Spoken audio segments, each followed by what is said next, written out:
Well, the coaching carousel continues to spin for the national championship winners, the Ohio State Buckeyes. There's a bunch of moves that we needed to kind of talk about here. Most notably, Matt Patricia, former head coach in the NFL, longtime assistant to the New England Patriots, longtime defensive coordinator, was the offensive coordinator for a minute for the Patriots. So he's had a lot of job titles. He is now joining Ohio State staff as the defensive coordinator. Now, this was an interesting move because there was speculation about where this hire was going to go. And based on how things went in the offensive hiring process, you wondered, would they continue to kind of go young? Because there's been a massive youth movement that's gone on the offensive side of the football for the Buckeyes. So getting Matt Patricia means a lot. Means that they're going to go with a guy that has had a lot of success in the NFL. Will he kind of lean into the NFL ideology where you let that defensive line go to work? Or will he kind of be more in the let's just constrain and just collapse the pocket? Will they go with that? Will they play more man? I think all this makes a lot of sense. I think going and looking at some of the guys that have gone back from the NFL to college, there have been quite a bit of success stories. Wink Martindale's an example at Michigan, where he went back, and while it wasn't flawless, far from it, the team started to play a little bit better as the season went along. Will that happen for Matt Patricia? I certainly hope so with the Buckeyes. That is not the most intriguing part of what's gone on with Ohio State. They've removed the offensive coordinator. They've removed the vacancy. They've removed the vacancy for Brian Hartline, who was their receiver coach. Now he's going to be the offensive coordinator, but that wasn't that surprising. He had kind of already had that job, and then it was kind of taken away from him when Chip Kelly became available, and then he had it kind of in title, but in pay, but not so much in responsibility.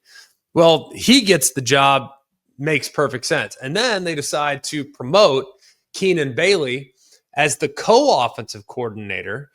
He most recently served as the tight ends coach for Ohio State, but has kind of coached almost every position since being hired as an offensive intern back in 2016. So this has kind of been interesting. I think some people read it as, well, this is an indictment on Brian Hartline, when I don't view it that way at all.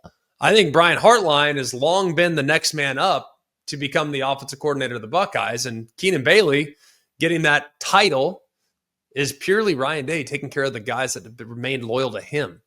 It gets Keenan Bailey a big pay bump. He's excellent as a recruiter, and he's coached a bunch of different positions, so he has a certain knowledge base of all aspects of the offense, whereas Brian Hartline has just exclusively served as the wide receivers coach the last couple of years. It also kind of indicates to me that while you have Keenan Bailey, you also have a run game coordinator in Bowen, so that's interesting as well. He comes over from Virginia Tech, where he, I think, did a pretty good job with their offensive line and their run game. So Bowen coming over, Tyler Bowen, to become their O-line coach to replace Justin Fry, who left for the Arizona Cardinals.